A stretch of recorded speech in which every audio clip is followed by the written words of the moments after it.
আজ ৫৪তম মহান বিজয় দিবস। বাঙালি জাতির শৌর্য, বীর্য আর বীরত্বের অবিস্মরণীয় দিন। তাই সারা দেশ জুড়েই রয়েছে লাল সবুজের বর্ণিল উদযাপন। দেশের বিভিন্ন জেলায় নানা আয়োজনে পালন করা হচ্ছে বিজয়ের এই উৎসব। সারা দেশ থেকে এসিটিভির প্রতিনিধিদের পাঠানো তথ্য ও ভিডিওর ভিত্তিতে প্রতিবেদন।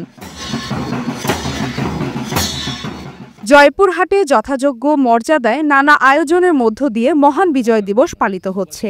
সোমবার এই উপলক্ষে শহরের শহীদ ডাক্তার আবুল কাশেম ময়দানে কেন্দ্রীয় স্মৃতিসৌধে প্রথম প্রহরে ফুল দিয়ে শ্রদ্ধা নিবেদন করেন জেলা প্রশাসক আফরোজা আক্তার চৌধুরী, পুলিশ সুপার মোহাম্মদ আব্দুল ওয়াহাব, অতিরিক্ত জেলা প্রশাসক, সদর উপজেলা নির্বাহী কর্মকর্তা, জেলা বিএনপির আহ্বায়ক, সাবেক জেলা মুক্তিযোদ্ধা সংসদ কমান্ডার সহ সরকারি বিভিন্ন দপ্তরের কর্মকর্তা বৃন্দ, সামাজিক, রাজনৈতিক ও সাংস্কৃতিক সংগঠন।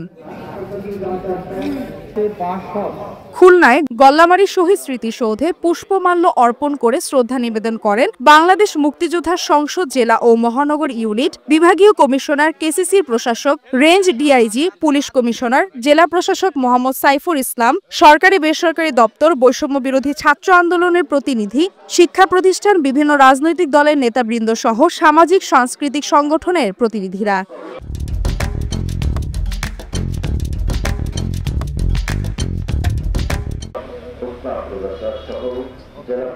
বগুড়ায় দিবসটি উপলক্ষে শহীদদের প্রতি বিনম্র শ্রদ্ধা জানিয়ে পুষ্পস্তবক অর্পণ করা হয়। সোমবার ভোর ৬টায় বগুড়া শহরের মুক্তির ফুলবাড়ি স্মৃতি ফলকে জেলা প্রশাসন, পুলিশ প্রশাসন, জেলা বিএনপি ও সহযোগী সংগঠন, বগুড়া প্রেস ক্লাব, সাংবাদিক ইউনিয়ন, বিভিন্ন সরকারি বেসরকারি প্রতিষ্ঠান, সামাজিক ও সাংস্কৃতিক সংগঠন সহ নানা শ্রেণী পেশার মানুষ এই শ্রদ্ধা নিবেদন করেন।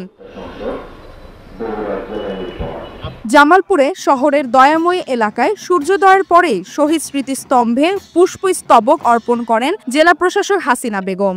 এরপর বীর মুক্তিযোদ্ধার নেতৃত্বে জেলা মুক্তিযোদ্ধা সংসদ, পুলিশ সুপার, সিভিল সার্জন, জেলা পরিষদের নির্বাহী কর্মকর্তা ফুল দিয়ে শ্রদ্ধা জানান। এদিকে সকাল ৬:৩০টায় বাগেরহাট জেলা প্রশাসনের পক্ষ থেকে শহরের দর্শনীয় মুক্তিযোদ্ধা স্মৃতিস্তম্ভে পুষ্পস্তবক অর্পণ করেন জেলা প্রশাসক আহমেদ কামরুল আহসান সহ কর্মকর্তারা। এরপর শহীদ মুক্তিযোদ্ধাদের স্মরণে গার্ড অব অনার প্রদান এবং ১ মিনিট নীরবতা পালন করা হয়। শেষে শহীদদের আত্মার শান্তি কামনায় বিশেষ মোনাজাত করা হয়। সোমবার সকালে জাতির শ্রেষ্ঠ সন্তানদের শ্রদ্ধা জানাতে সিলেট কেন্দ্রীয় শহীদ মিনার থেকে নানা শ্রেণী পেশার মানুষের ঢল নামে। শহীদ মিনারে প্রথমে ফুলের শ্রদ্ধা নিবেদন করেন মুক্তিযোদ্ধা সংসদ সিলেট ও মহানগর ইউনিট। পরে একে একে সিলেটের বিভাগীয় commissioner, Sylhet city corporation, Sylhet range DIG, metropolitan police commissioner, জেলা প্রশাসক, police super, SP RRF commandant ও এসপি এপিবিএন শ্রদ্ধা জানান। মুন্সিগঞ্জে পুষ্পস্তবক অর্জন করেন মুন্সিগঞ্জ জেলা প্রশাসন, পুলিশ প্রশাসন, বীর মুক্তিযোদ্ধা বৃন্দ, মুন্সিগঞ্জ প্রেস ক্লাব সহ বিভিন্ন সামাজিক ও রাজনৈতিক সংগঠন। এ সময় ১৯৭১ সালে মুক্তিযুদ্ধের নিহত বীর শহীদদের রুহের মাগফিরাত ও বাংলাদেশের সমৃদ্ধি কামনায় দোয়া ও মোনাজাত করা হয়।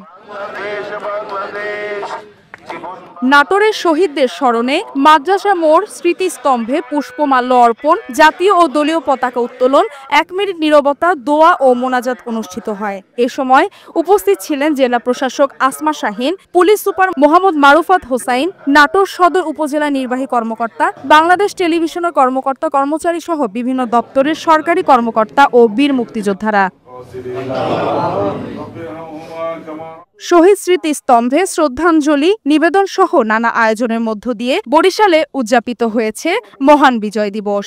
দিবসটি উপলক্ষে সকালে বরিশাল নগরীর জেলা প্রশাসকের কার্যালয়ের সামনে স্থাপিত শহীদ মুক্তিযোদ্ধা স্মৃতিফলকে ফুলের শ্রদ্ধা নিবেদন করেন বরিশাল বিভাগীয় কমিশনার, জেলা প্রশাসক সহ প্রশাসনের উচ্চপদস্থ কর্মকর্তা, মুক্তিযোদ্ধা, সাংস্কৃতিক সংগঠন ও বিএনপি সহ বিভিন্ন রাজনৈতিক দলের নেতৃবৃন্দ। এদিকে সকাল ৮টার দিকে হবিগঞ্জ স্মৃতিসৌধ, মুক্তিযোদ্ধা নাম ফলক সহ বিভিন্ন স্থানে জাতির শ্রেষ্ঠ সন্তানদের প্রতি গভীর শ্রদ্ধা জ্ঞাপন করেন জেলা প্রশাসক doctor Mohammad Faridur Rahman, police super Rezaul Haque Khan, জেলা পরিষদের প্রধান নির্বাহী কর্মকর্তা, হবিগঞ্জ পৌরসভার প্রশাসক, মুক্তিযোদ্ধা, বিএনপি সহ বিভিন্ন সামাজিক, সাংস্কৃতিক ও রাজনৈতিক দলের নেতাকর্মীরা। এসিটিভি ডিজিটাল।